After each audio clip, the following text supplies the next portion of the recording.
주님께서 여러분과 함께 요한이 전한 거룩한 복음입니다.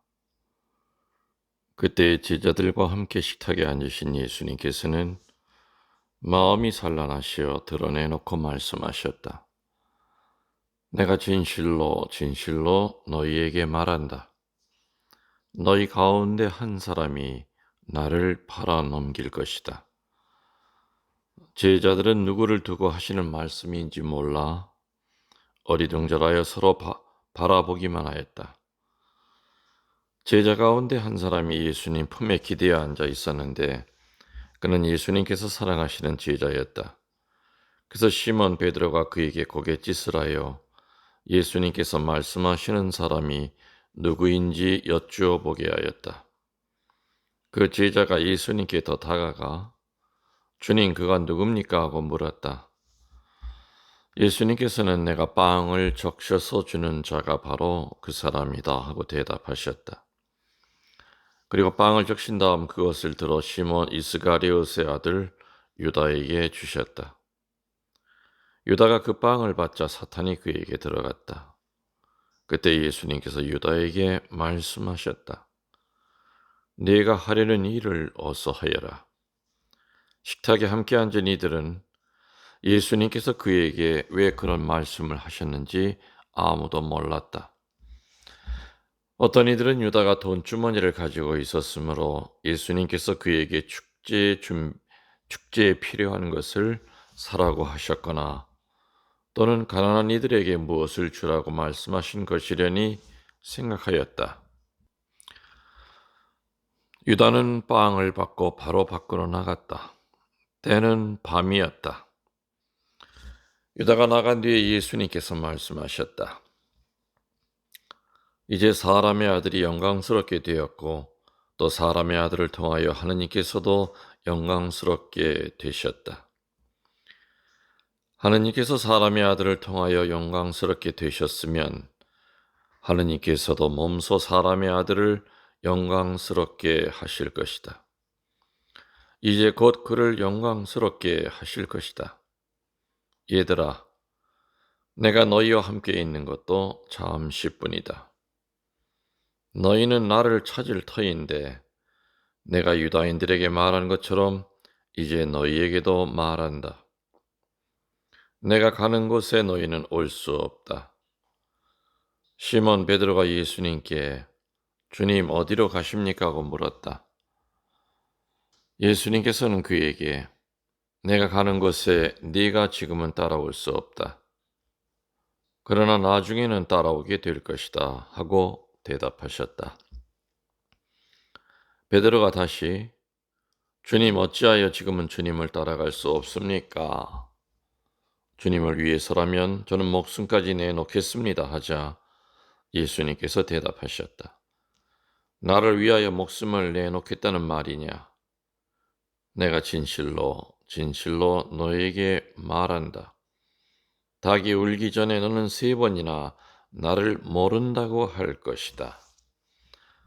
주님의 말씀입니다.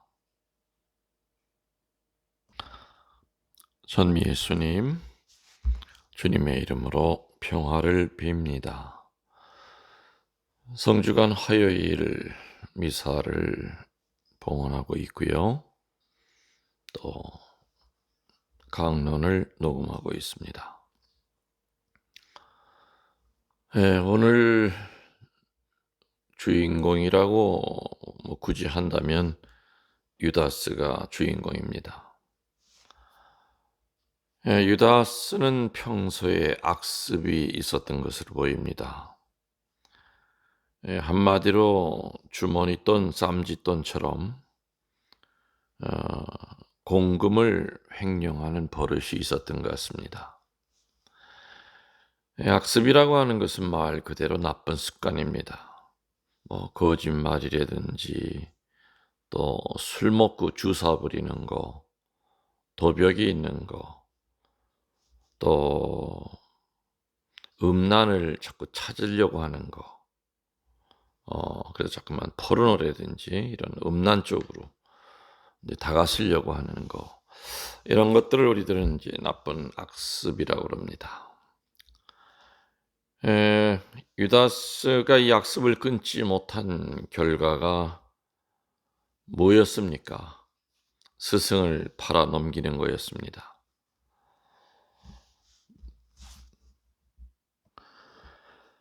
스승과 제자들을 위한 성금을 충실히 관리하는 척했지만 사실은 같이 생활하고 있는 다른 동료들을 속여왔던 겁니다.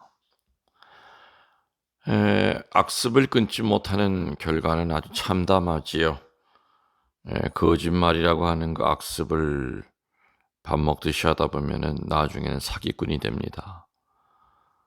또 술 먹고 주사 부리는 악습을 끊지 못하면 가정 파탄이 일어나고 또 심지어는 살인까지 저지릅니다. 아무튼 유다스의 이 나쁜 악습은 공금 횡령, 공금을 무서워하지 않았다는 겁니다. 그래서 예수님과 제자들을 도우려고 했던 많은 사람들이 주었던 그 돈을 조금씩 꺼내서 쓰고 있었다라는 말이 성경에 나옵니다. 아마 다른 제자들은 모르고 있었던 것 같습니다. 그러나 예수님은 알고 계셨겠지요. 왜냐? 마음을 꿰뚫어 보시는 분이기 때문입니다. 근데 참 놀라운 것은 예수님은 유다스가 이렇게 공금을 횡령하고 또 자기를 팔아 넘기려고 돈을 받고 이런 걸 알면서도 더더욱 잘해 주십니다. 오늘 복음에 보면 최후 만찬에서 왼편에 앉게 해주시고 또 빵을 떼어서 그에게 친히 주십니다. 마지막까지도 우정을 베푸시고 마지막까지도 유다스의 양심에 호소하십니다. 그러나 유다는 마음을 고쳐먹질 않습니다. 그러자 예수님은 포기하셨죠. 그리고 뭐라고 하십니까? 네가 할 일을 어서 하여라. 좋은 일 하라는 것이 아니라 제자들이 생각했던 것처럼 과월절 준비하기 위해서 심부름 가는 그런 일이 아니고 가난한 사람을 돕는 그런 일이 아니었던 겁니다. 아무튼 예수님의 입에서 나온 네가 할 일을 어서 하여라. 이 말로 예수님은 어쩌면은 유다스에게 참으로 슬픈 마음을 갖고 계셨을 겁니다. 도박, 술, 음란, 또 험담하는 거, 아주 입만 열면 다른 사람 험담하는 사람이 있죠. 또 입만 열면 다른 사람을 모함하는 사람들, 아주 못된 악습인데 이런 악습은 마귀의 밥이요 부마자가 되는 지름길입니다. 그리고 부마자가 되는 재료입니다. 악습으로부터 자유롭기는 정말 힘듭니다. 마귀는 반드시 그 사람의 약점을 항상 살핍니다. 이 사람이 술에 약하다. 이 사람이 성에 약하다. 이 사람이 돈에 약하다. 이 사람이 또 습관적인 거짓말을 잘한다. 했을 때 마귀는 아주 쉽게 그 사람을 정복합니다. 그래서 악습으로부터 자유로워지는 길은 정말 힘듭니다. 왜냐하면 악습은 늘 어두운 자리매김을 하기 때문이죠. 오늘 복음에 보면 유다스가 빵 한 조각을 받아 먹자마자 사탄이 곧 유다 안으로 들어갔다고 하는 표현이 나옵니다. 이 표현은 예수님의 최후의 사랑의 호소가 오히려 스승을 팔고자 하는 마음을 굳히는 계기가 되었다는 겁니다. 이미 유다스는 그 사탄의 손아귀에서 헤어날 길이 없었던 그런 상태였습니다. 유다는 빵을 받은 뒤에 곧 밖으로 나갔다.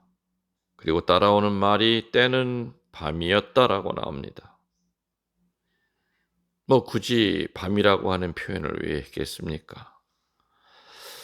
이 뜻은 해가 저물어서 어두운 밤이 되었다는 뜻보다는 예수님을 떠난 유다에게는 또 다른 밤이 있을 것이요, 또 유다의 영혼은 어둠 속에 갇힐 수밖에 없다는 그런 뜻일 겁니다. 누구나 예수님을 떠나서 자기의 길을 향할 때 거기에는 언제나 밤이 있습니다.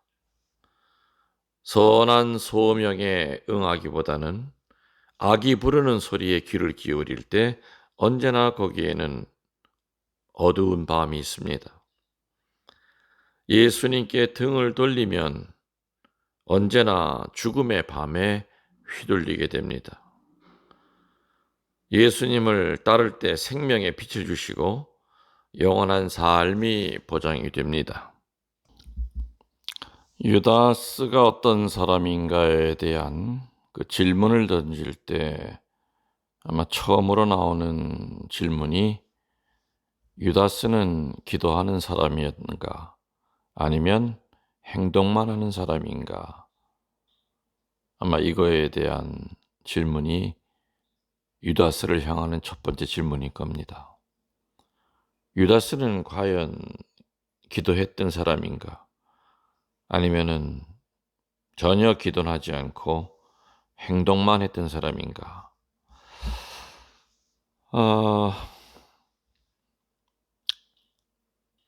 분도수도원 입구에 보면은 기도하고 일하라, 다른 말로 기도하고 봉사하라라고 되어 있습니다.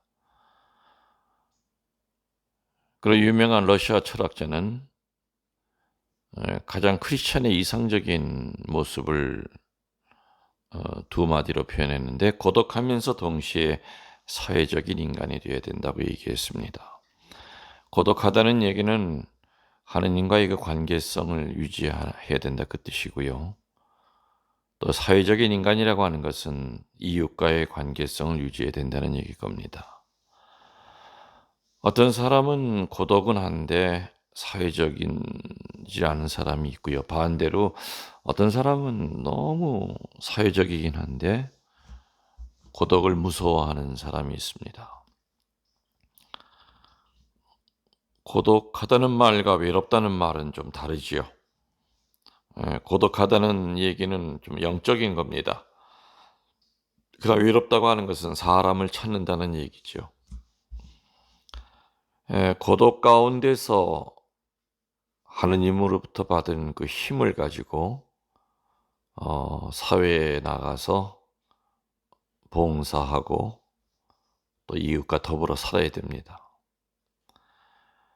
근데 어떤 사람들은 봉사만 하면은 그것이 곧 기도라고 착각을 하는 사람이 있습니다. 오늘 3시간 기도했으니, 3시간 봉사했으니 3시간 기도하는 것과 똑같다.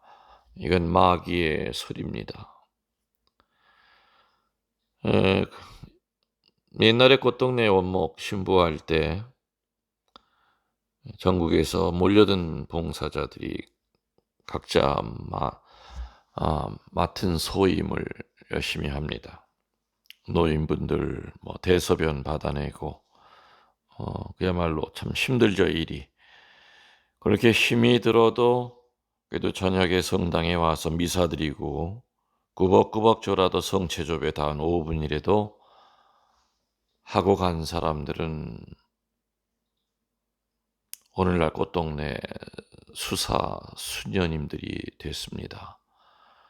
근데 좀 전에 얘기한 것처럼 오늘날 3시간 봉사했으니 3시간 기도한 것과 똑같다. 기도 안 해도 된다. 봉사만 하면 그게 바로 곧 기도다. 요런 스타일로 사는 봉사자들은 전부 다 나갔습니다.